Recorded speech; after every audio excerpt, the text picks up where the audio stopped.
Okay, so we have to start with inflorescence. हम phyllotaxy तक cover कर चुके हैं, आज हमें स्टार्ट करना है इनफ्लोरेसेंस के बारे में पढ़ना। इनफ्लोरेसेंस में बताया गया है सबसे पहले तो आपको जो फ्लावर है उसका अरेंजमेंट कैसा है, फ्लोरल एक्सिस पे। फ्लोरल एक्सिस मतलब जिस स्टेम पे आपके फ्लावर्स लगते हैं उसी एक्सिस को हम बोल देते हैं floral axis.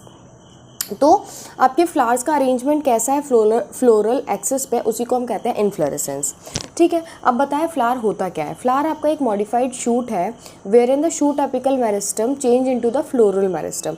Shoot apical meristem आपका शूट बनाता है, लेकिन जब वो शूट ना बना के फ्लोरल मेरिस्टम बना लेता है उसी को हम बोलते हैं फ्लावर।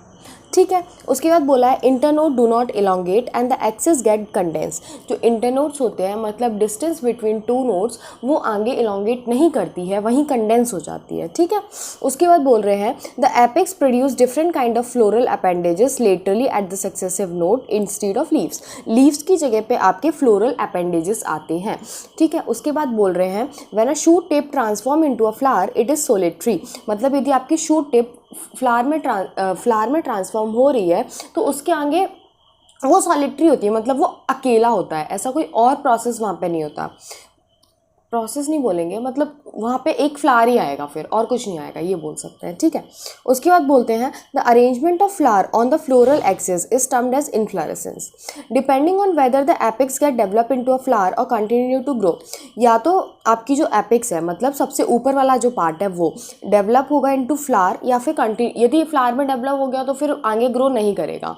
ठीक है, तो वो डिपेंड करता है कि डिपेंडिंग कि आपका जो एपेक्स है वो फ्लावर में डेवलप हो रहा है या फिर कंटिन्यू कर रहा है ग्रो करना। तो इन्फ्लोरेसेंस आपके दो टाइप के होते हैं, रेसमोस एंड साइमोस। जो रेसमोस टाइप का इन्फ्लोरेसेंस होता है उसमें मेन एक्सिस जो करती है वो कंटिन्यूसली ग्रो करती रहती है। देखो रेसमोस मतलब रेस कर रहे हैं, कुछ तो रेस कर रहे हैं, दैट मीन्स कंटिन्यूसली वो ग्रो कर रहे हैं। तो मेन एक्सिस कंटिन्यूसली ग्रो करती रहती है और फ्लावर जो है वो एक्रोपिटल ऑर्डर में ग्रो करते रहते हैं, मतलब नीचे पुराने फ्लावर फिर ऊपर नए फ्लावर, ऐसे। ठीक है, साइमोस में क्या होता है, जो आपकी मेन एक्सिस होती है वो टर्मिनेट कर जाती है फ्लावर में, हैंस इसकी लिमिटेड ग्रोथ होती है और बेसिपिटल ऑर्डर में सबसे ऊपर नए फूल आते हैं इधर। ठीक है, और नीचे पुराने फूल रहते हैं। उसके बाद बोल रहे हैं फ्लावर के बारे में। फ्लावर के बारे में पढ़ना शुरू करते हैं हम।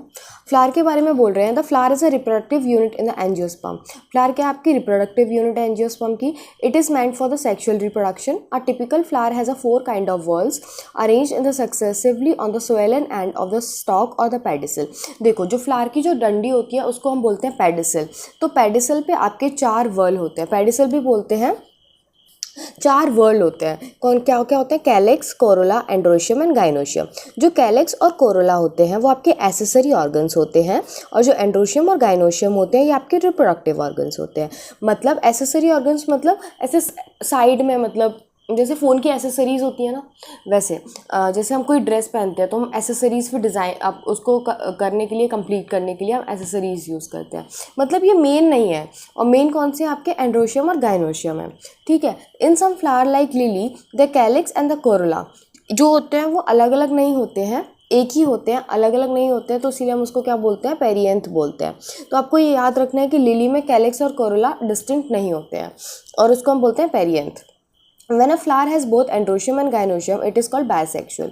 A flower having either only stamen or only carpel is called unisexual. यदि दोनों है तो bisexual, यदि एक है दोनों में से कोई तो unisexual। ठीक है, उसके बाद देखते हैं in the symmetry the flower में भी एक्टिनोमॉर्फिक रेडियल सिमेट्री हो सकती है, या फिर जाइगोमॉर्फिक मतलब बायलेटरल सिमेट्री हो सकती है। रेडियल सिमेट्री और बायलेटरल सिमेट्री हम पढ़ चुके हैं। उसके बाद when a flower can be divided into 2 equal halves in any radial plane passing through the centre, it is said to be actinomorphic.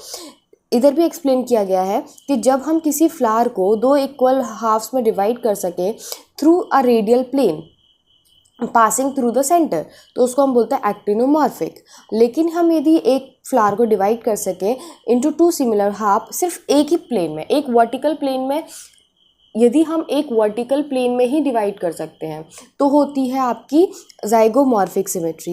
Actinomorphic में क्या होता है, किसी भी रेडियल प्लेन से यदि हम डिवाइड करते हैं तो वो दो इक्वल हाफ्स में डिवाइड हो जाता है। एक्टिनोमॉर्फिक का एग्जांपल है आपका मस्टर्ड, दतूरा और चिली। यदि हम वन पर्टिकुलर वर्टिकल प्लेन से कर रहे हैं तो उसको बोलते हैं जाइगोमॉर्फिक। इसका एग्जांपल दिया है पी, गुलमोहर एंड बीन और cassia. A flower is asymmetrical if can not, यदि हम किसी भी हाफ्स में उसको टू इक्वल हाफ में किसी भी तरीके से वो डिवाइड नहीं हो रहा है तो उसको हम बोलते हैं एसिमेट्रिकल। एसिमेट्रिकल का एग्जांपल दिया हुआ है आपको केना। देखो सबसे पहली बात आपको इसके एग्जांपल याद रखने हैं कि एक्टिनोमॉर्फिक का क्या है, जाइगोमॉर्फिक का क्या है और एसिमेट्रिक का क्या है। ठीक है।